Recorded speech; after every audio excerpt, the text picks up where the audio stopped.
Whatever you were given is exactly what God thinks you can be trusted with at this time in your life. All right, so we're talking about being unoffendable, and I think we often feel as though we are missing the mark because we give other people's opinion of us the deciding vote on how we are doing in life.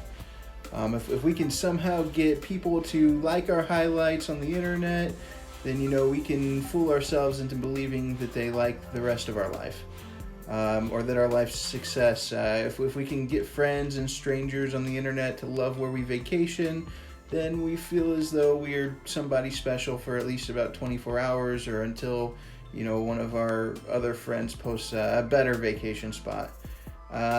Inevitably, we continue to hand the measuring stick of success to other people, some of whom we don't even know and will never talk to, strangers. The only way to stop caring about what people think of you is actually by giving the measuring stick to God. I believe Jesus gives us a pretty great way to measure our lives, and he does this by describing the kingdom of God using a parable in Matthew 25. In this parable, Jesus he likens the kingdom of God to a manager who gave to his servants, each according to his ability. And here's why this is really good news for you and me. It means that we actually never have to compare what we have received with anyone else. It means whatever you were given is exactly what God thinks you can be trusted with at this time in your life.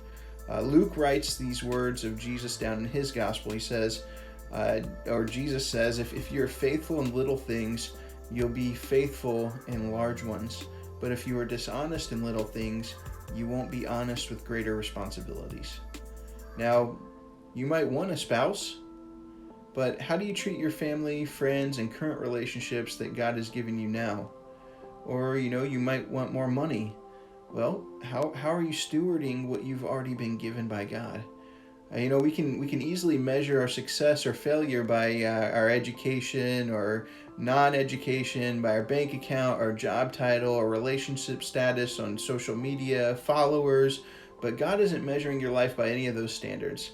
He's measuring your life by seeing what you can be trusted with. Accepting this truth actually frees you from being offended by people who don't think you're being or doing enough. So don't believe the lie that you'll be good enough if and when you have that higher degree or 6 figures in the bank, or CEO next to your name, or averaging 100 likes per post. Strangers on the internet, they don't get to decide if you are a success or a failure. Only God gets to decide that, and his opinion is the only opinion that matters.